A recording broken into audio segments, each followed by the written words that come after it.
मित्रों नमस्कार। ज्ञान मार्शल माइंड में आपका स्वागत है।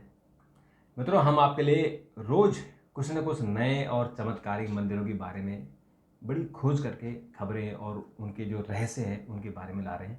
और हमारा उद्देश्य ये है, एक तो आप उन मंदिरों के बारे में, उन हमारे ईश्वरों के बारे में जानो, और दूसरा कि अगर आपके कष्ट हैं तो आप उन मंदिरों के दर्शन करें। अगर आप जा नहीं सकते हैं तो मन में दर्शन करें, क्योंकि हमारे भगवान हैं वो अपने जो भक्त होते हैं, अगर कोई श्रद्धा से उनकी भक्ति करता है तो उनको वो न्याय करते हैं, उनके कष्ट हरते हैं। और कलयुग में तो कहा ही गया है कि आप भक्ति करिए और आप कीर्तन करिए तो आपको इसका फल मिलता है। तो मित्रों, ये जितने हमने वीडियो बनाए हैं, आप पीछे वीडियो में जाके देखिए कि कितने हमने रहस्यमय मंदिरों के बारे में बात की। हमने चिट्ठी वाली माता के बारे में बात की, हमने अचलेश्वर महादेव, गंगेश्वर महादेव, और ऐसे ही हमने अनेक मंदिरों के बारे में चर्चा की है। तो आप ज़रूर जाइए, देखिए, और जहां आपको कष्ट है उन कष्टों के बारे में क्या हमने बताया हुआ है उसके बारे में चर्चा करें, देखें उसको, और आपके कष्ट ज़रूर दूर होंगे। और आपसे एक आग्रह है कि अगर आपने अभी तक चैनल सब्सक्राइब नहीं किया है तो ज़रूर कर लीजिए, क्योंकि हम आपके लिए ऐसे ही रोज़ नए चमत्कारी मंदिरों के बारे में और आपके कष्ट कैसे हरेंगे उसके बारे में हम चर्चा कर रहे हैं। तो आप केवल सब्सक्राइब ही नहीं करना है, आपको बेल आइकन को भी दबाना है, ताकि जब भी ये वीडियो आए तो आपको मिल जाए। तो आज हम एक ऐसे ही मंदिर के बारे में चर्चा करेंगे कि जहाँ इंसान तो छोड़िए, यहाँ सांप, मच्छर, मकड़ी, ये सब चीज़ें पूजा करते हैं, यहाँ दिया तैरता है। तो वो कौन मंदिर है उसके बारे में हमारे विशेषज्ञ, हमारे शोधार्थी डॉक्टर प्रतीक मिश्र जी हैं। डॉक्टर साहब बहुत मेहनत करते हैं, कई कई घंटे शोध करते हैं, फिर आपके लिए जानकारी लाते हैं। डॉक्टर साहब, आपका बहुत बहुत धन्यवाद और आपका स्वागत। और आज आप ऐसा मंदिर लेके आए हैं कि जहाँ दीपक लहरा रहा है और जहाँ जो पशु हैं वो पूजा कर रहे हैं।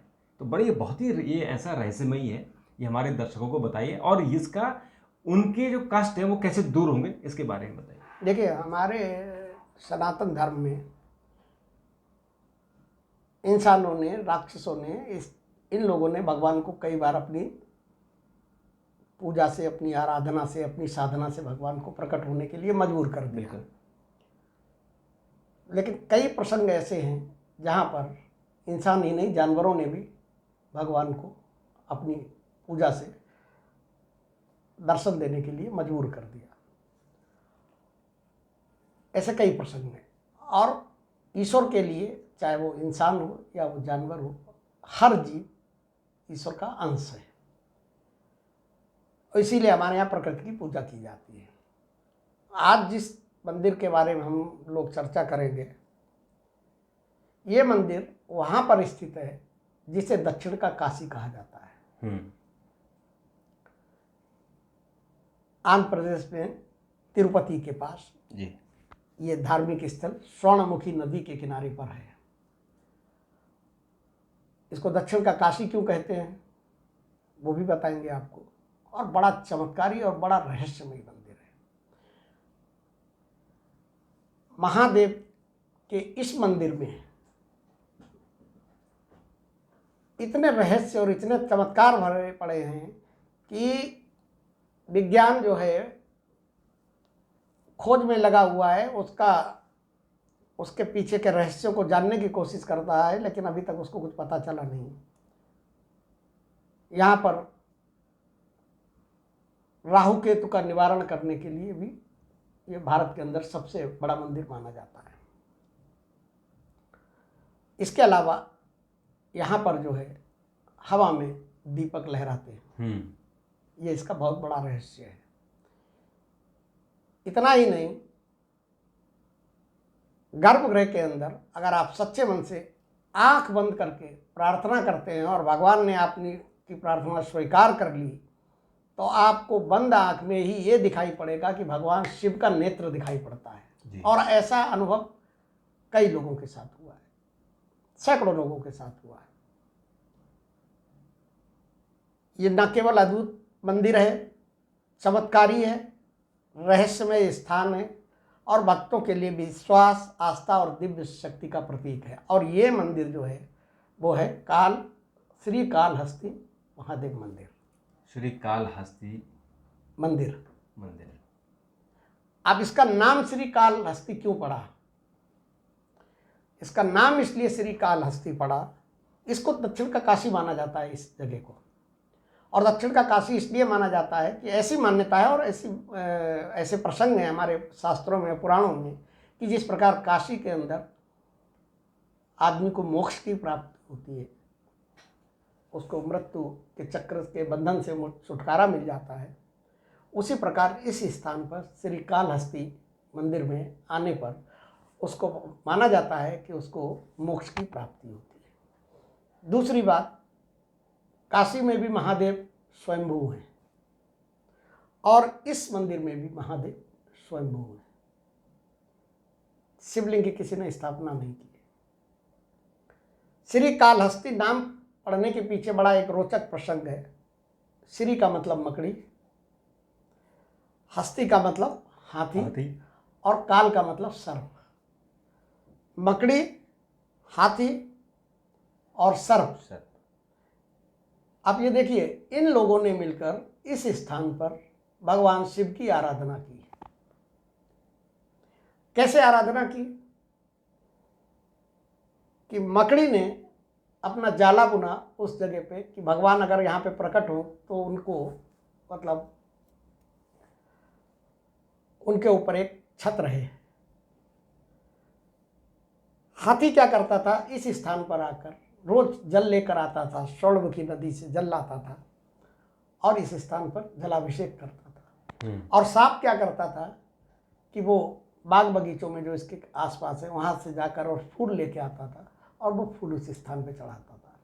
इन तीन जीवों की भक्ति में इतनी शक्ति थी कि भगवान महादेव जो है उनको प्रसन्न होना था और प्रसन्न होकर वो इस स्थान पर स्वयं प्रकट हो गए। प्रकट होने के बाद उन्होंने तीनों से कहा कि तुम तीनों ने निस्वार्थ भाव से मेरी जो आराधना की है, इसलिए यहाँ पर हम तुम्हारे तीनों के नाम से जाने जाएंगे और इसीलिए इस स्थान का नाम श्री कालहस्ती मंदिर पड़ गया। कालहस्ती मंदिर, श्री कालहस्ती मंदिर, तीनों के नाम पे। श्री जो मकड़ी है, काल सर्प है और हस्ती हाथी है। उन तीनों के नाम पर मंदिर बन गया। उत्तर भारत में इसके बारे में बहुत कम लोगों को जानकारी है और दक्षिण के भी जो तिरुपति मंदिर के बारे में सब जानते हैं। हाँ, लेकिन तिरुपति के बगल में ही ये मंदिर है, इसके बारे में चर्चा कम होती है इसके बारे में। और ये उतना ही रहस्यमय मंदिर है जितना कि हम लोगों ने अभी नरसिंह भगवान के मंदिर में कल हमने एक वीडियो बनाया था और हमने वो ऑन एयर कर दिया है कि नरसिंह भगवान, जहाँ नरसिंह प्रकट हुए थे, जिन्होंने हिरण्यकश्यप को उसका संहार किया था, और उनकी आंखों से आज भी आंसू आते हैं। और उनके जो फावड़ा लग गया था गलती से, तो वो फावड़े से जो उनकी नाभि है वहाँ से रक्त स्राव होता है और वो ऐसा त्वचा पर उनके बाल आते हैं और त्वचा ऐसा महसूस होती है कि जैसे इंसान की त्वचा होती है, ऐसी वो मूर्ति की त्वचा है। तो अब ये वीडियो जरूर देखिएगा, ये हमने जो नरसिंह भगवान के बारे में जरूर डाला है जी डॉक्टर साहब। तो ऐसे ये मंदिर भी है। हाँ, ये मंदिर भी है उसी तरीके का, उतना ही रहस्यमय, उतने चमत्कारिक मंदिर है। और इसको पंचभूत स्थल माना जाता है। पंचभूत मतलब पृथ्वी, जल, अग्नि, वायु और आकाश। और ये जो है, ये मंदिर श्री कालहस्ती मंदिर जो है वो वायु तत्व का प्रतिनिधित्व करता है। और इसी वायु तत्व के प्रतिनिधित्व के कर सीधा संबंध जो है यहाँ के हिलते हुए दीपकों से है। मंदिर के गर्भगृह में कोई वेंटिलेशन नहीं है, कोई खिड़की नहीं है, कोई पंखा नहीं है, मतलब कहीं से भी हवा नहीं आ सकती है। इसके बावजूद जो गर्भगृह के पास जो दीपक जल रहे हैं, तो तेल के दीपक जलाए जाते हैं, उन दीपकों की लौ हमेशा हिलती रहती है। हवा बिल्कुल नाम मात्र हवा नहीं है वहाँ पे। जबकि अमूमन अगर आप दीपक को कहीं जलाते हैं तो हवा, तेज हवा में दीपक की लौ इधर उधर होती है, दीपक की लौ हमेशा लहराती रहती है। ऐसा माना जाता है कि यहाँ पे कोई अदृश्य हवा है। और वो अदृश्य हवा क्या है? माना जाता है कि वायु तत्व के प्रभाव के कारण, क्योंकि वायु तत्व यहाँ प्रमुख है, उसके प्रभाव के कारण ये तेल के दीपक जो है हिलते रहते हैं। वो वायु की, चूंकि वहाँ प्रकट है उसके कारण हाँ, वायु प्रकट है, वायु वो नहीं हो रही है। हाँ, तो इसलिए वो दो जो बाती है, यानी जो उनकी लौ है, वो लौ लहराती रहती है। और एक नहीं, सारे दीपकों की आप जाकर देख सकते हैं वहाँ पे।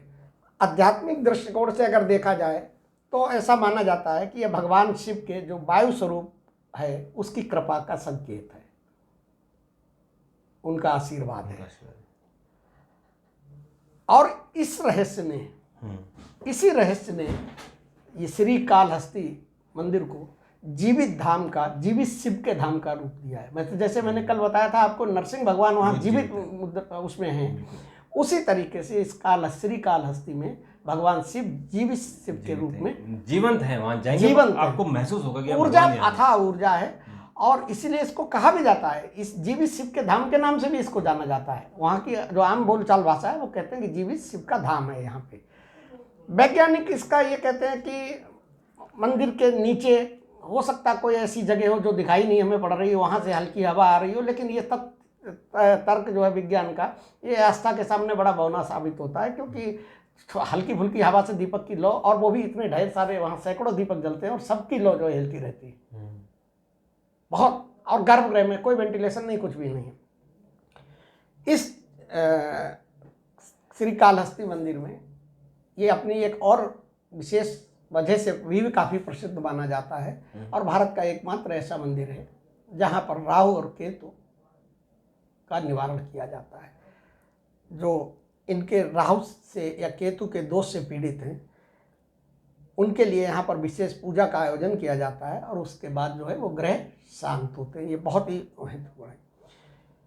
इस मंदिर के अंदर जो गर्भगृह है उसमें रहस्यमय धुआं दिखाई पड़ता है। माना जाता है कि भगवान शिव की ऊर्जा जो है वो जो धुआं है वो भगवान शिव की ऊर्जा है, और उससे माना यह जाता है कि ये शिव के जीवित होने का और उनके साक्षात रूप में यहाँ रहने का, उपस्थिति दर्ज कराने का एक संकेत है। मैंने आपको शुरू में बताया था कि भगवान शिव की आंखें जो है यहाँ पे दिखाई पड़ती हैं, जो तीसरा नेत्र है। अगर कोई व्यक्ति यहाँ पर जाता है पूर्ण श्रद्धा के साथ, और इस चीज़ का आपको एहसास करने के लिए एक विशेष पूजा का वहाँ पर आयोजन किया जाता है। पहले वो पूजा कराई जाती है, वहाँ के पुरोहित पूजा कराते हैं, उसके बाद फिर जो है आप गर्भगृह में जाते हैं और अपनी आंख बंद करके सच्चे मन से, निश्चल हृदय से भगवान शिव की जब आराधना करते हैं, जब आप कहते हैं कि हे भगवान आप जो है मुझे दर्शन दीजिए, तो आपकी बंद आँखों में ही आपको भगवान का तीसरा नेत्र दिखाई पड़ता है। और ये माना जाता है कि ये भगवान महादेव का चमत्कार है, जो कि वो अपने भक्तों को दर्शन के रूप में दे रहे हैं और आँख के रूप में दिखाई देते हैं। कालहस्ती में भगवान शिव की आंखों का बड़ा भारी रहस्य माना जाता है। चूँकि इस स्थान, ये स्थान भगवान शिव यहाँ पर 3 जीवों, मकड़ी, सर्प और हाथी की पूजा से और उनकी भक्ति से प्रसन्न होकर प्रकट हुए थे, तो इसी के चलते यहाँ पर जो है नाग पूजा का भी विधान है। सर्प की पूजा की जाती है, नाग की पूजा की जाती है। नाग वैसे भी भगवान शिव के गले का हार है, और भगवान शिव के गले में जो नाग है वो वासुकी नाग है, जो नागों के राजा है वासुकी। और उन्हीं के भाई शेष नाग जी जो है विष्णु भगवान के साथ रहते हैं। नाग पूजा यहाँ पे की जाती है, और ऐसी मान्यता है और ऐसा लोगों का विश्वास है कि जो लोग इस प्रकार की पूजा कर देते हैं, इस नाग की देवता की यहाँ पे पूजा कर देते हैं, तो उन पे सांप या किसी और, भविष्य में कभी सांप या किसी और जहरीले जो जंतु हैं उनके विष का कोई प्रभाव नहीं पड़ता है। ऐसा भी माना जाता है, और मान्यता है उस एरिया के लोग जो है, अगर किसी को सांप काट खाता है तो लोग वहाँ जाकर इस नाग की पूजा करते हैं। और ऐसी मान्यता है और ऐसी लोगों का आस्था है, ऐसा लोगों का विश्वास है कि उसमें से बहुत से लोग ठीक हो जाते हैं। तो ये इनकी एक। अब देखिए काशी क्यों कहा जाता है, काशी के पीछे मैंने बताया आपको कारण ये है, लेकिन एक और चीज़ है कि यहाँ पे काल चक्र रुक जाता है। समय का चक्र रुक जाता है। और ऐसा माना जाता है कि भगवान शिव का अगर आपने यहाँ पर श्री कालहस्ती में, ठीक है ना, कालहस्ती नाम ही उनका काल है, और काल मतलब कालहस्ती में अगर आपने शिवलिंग का दर्शन कर लिया तो अब आप सभी सुख और दुखों से आपका अंत हो जाएगा। और ये जो महादेव यहाँ पर हैं, महादेव तो वैसे भी काल की गति पे नियंत्रण वाले महादेव हैं, तो माना ये जाता है कि यहाँ पर जो है पूजा करने से, उनके दर्शन करने से, उनके सामने मनोकामना करने से आप जीवन मरण के बंधन से मुक्त हो जाते हैं और सारे आपके जीवन के कष्ट जो है वो नष्ट हो जाते हैं। एक और यहाँ का रहस्य, दक्षिण भारत के मंदिर बहुत रहस्यमय। मैंने एक आपको लेपाक्षी मंदिर बताया था, हाँ बिल्कुल, याद है? बिल्कुल बिल्कुल, इसका एक खंबा जो है, एक खंबा लटक रहा है और जिस दिन वो टूट जाएगा उस दिन कलयुग खत्म हो जाएगा। नहीं, वो तो दूसरा मंदिर था। अच्छा, वो मंदिर बताया था जो जिसमें 70 खंभे हैं, लेकिन एक खंभा ऐसा है जो कि जमीन पे आधार पे नहीं टिका है, और उसमें लोग कपड़ा उसके नीचे से कपड़ा निकाल देते हैं, और उसको जब छेड़ने की कोशिश की गई तो पूरा मंदिर जो है चरमराने लगा था।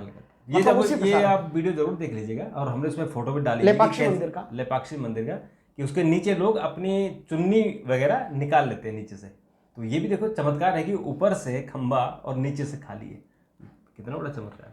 और देखिए, मैं वही कह रहा हूँ कि दक्षिण भारत के मंदिर बहुत रहस्यमयी और बहुत चमत्कारिक है। अब इसका एक और रहस्य है, इस मंदिर की जब आप छत को देखेंगे, गर्भगृह में जब जाएंगे और छत को देखेंगे, तो अभी आपको कुछ आकृति दिखाई पड़ेगी उस पर बनी हुई छत पे, और थोड़ी देर बाद जब आप जाएंगे तो हो सकता है आपको वो आकृतियां बदली हुई दिखाई दी। आज आपने कुछ देखा, थोड़ी देर बाद कुछ देखा, और अगर कल देखने जाएंगे तो आपको कुछ आकृति और दिखाई पड़ेगी।